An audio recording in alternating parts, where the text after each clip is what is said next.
Et sur RCF, on parle du monde de l'entreprise et du monde du business. Et avec nous en studio pour en parler, Fabrice Jean-Jean, dirigeant de la société Comeco Consulting. Bonjour Fabrice. Bonjour André.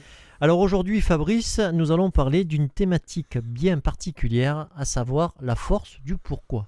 Oui, tout à fait André. En fait, cette thématique d'aujourd'hui va faire suite à la chronique qu'on a tenue ces dernières semaines sur la guerre du prix n'a pas eu lieu, la stratégie commerciale et comment réaliser trois propositions commerciales. J'avais envie de revenir sur l'aspect commercial du pourquoi, mais sous un angle, beaucoup plus marketing. C'est-à-dire que on a déjà fait un premier focus sur le business model, sur la stratégie commerciale, la proposition commerciale.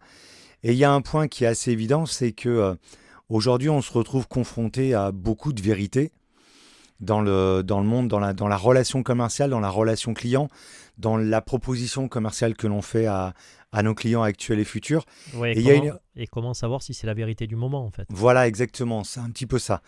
Et surtout, j'en ai encore eu le cas ce matin. Beaucoup de professionnels pensent que leur vérité est une vérité universelle. Exemple typique, c'est de dire je fais du travail de qualité.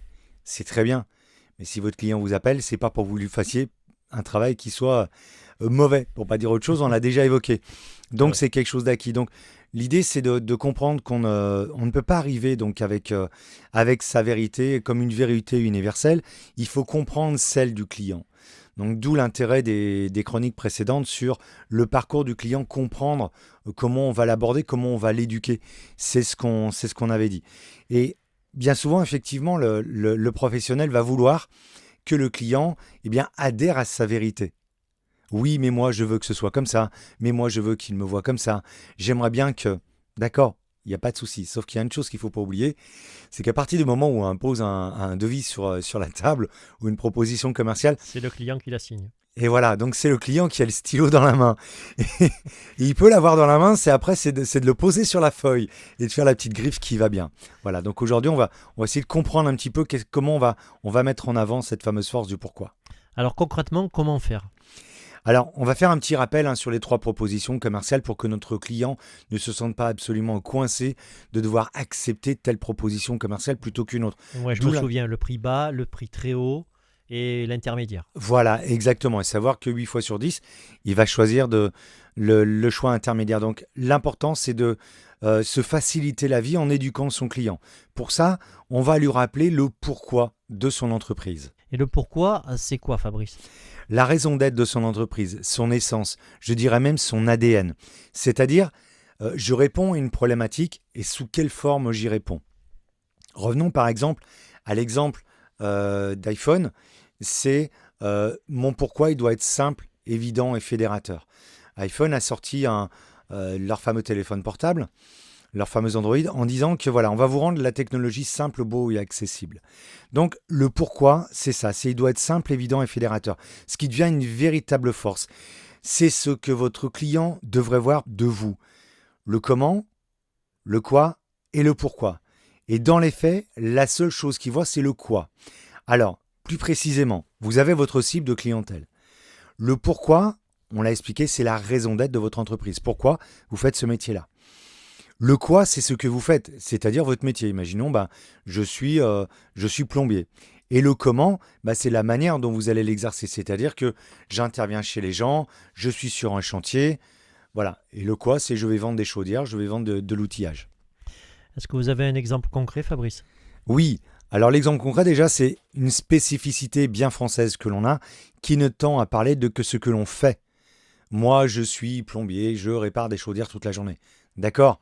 Mais maintenant, je vais vous poser une question, André. À votre avis, moi qui suis consultant, qu'est-ce qui ressemble le plus à un consultant? Je pense que c'est un autre consultant Fabrice. Hein, on est assez d'accord là-dessus. Tout à fait. Sauf que des consultants qui travaillent sur la RSE, il y en a un peu moins. Et des consultants qui travaillent sur la RSE pour rendre l'entreprise responsable, innovante et performante. Donc le pourquoi, d'accord?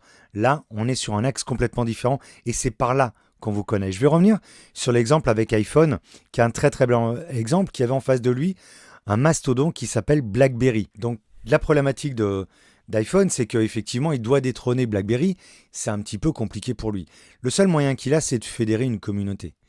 Alors à l'époque, iPhone est très implanté, Apple est très implanté sur le milieu du professionnel via les ordinateurs, notamment dans les agences de com, et ils sentent qu'il y a quelque chose à faire sur le marché de l'Android. Et donc ils décident de sortir un téléphone portable qui est accessible à tout le monde, puisque BlackBerry, techniquement, C'était très professionnel. c'est très professionnel, il faut avoir Bac+15 pour comprendre comment ça fonctionne. Et iPhone, en fait, vend le fameux quart d'heure de gloire cher à Andy Warhol.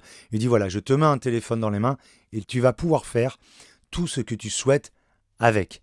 Les selfies, la téléphonie. Et voilà comment on fédère une communauté. Et donc, c'est vraiment devenu très, très important. Ce qu'il faut retenir, c'est que les gens qui travaillent avec nous, qui travaillent avec vous, ne le font pas pour ce que vous faites, mais pourquoi vous le faites. Et si on prend l'exemple sur une TPE, on va me dire oui, mais moi je m'appelle pas iPhone, je m'appelle pas BlackBerry, je m'appelle pas Orange. D'accord. Prenez l'exemple d'un maçon. Vous avez votre maison et autour de cette maison, vous souhaitez faire un mur de clôture avec un joli portail. Dans les faits, que vend un maçon? Est-ce qu'il vend du matériel et de la main-d'œuvre pour poser ce matériel? S'il apporte la vision différente qui est de dire je vends un espace sécurisé pour que les enfants et le chien puissent jouer sans risquer d'aller sur la route. On n'est plus du tout sur le même axe de travail. Et ce qui se passe, le même axe de vision, et ce qui se passe par rapport à ça, c'est que du coup, comme on crée une communauté, on fédère les gens. C'est une autre chose à retenir, c'est que lorsqu'on parle à l'esprit des gens, donc on se base et limite uniquement sur la technique, donc sur ce que je fais et comment je le fais.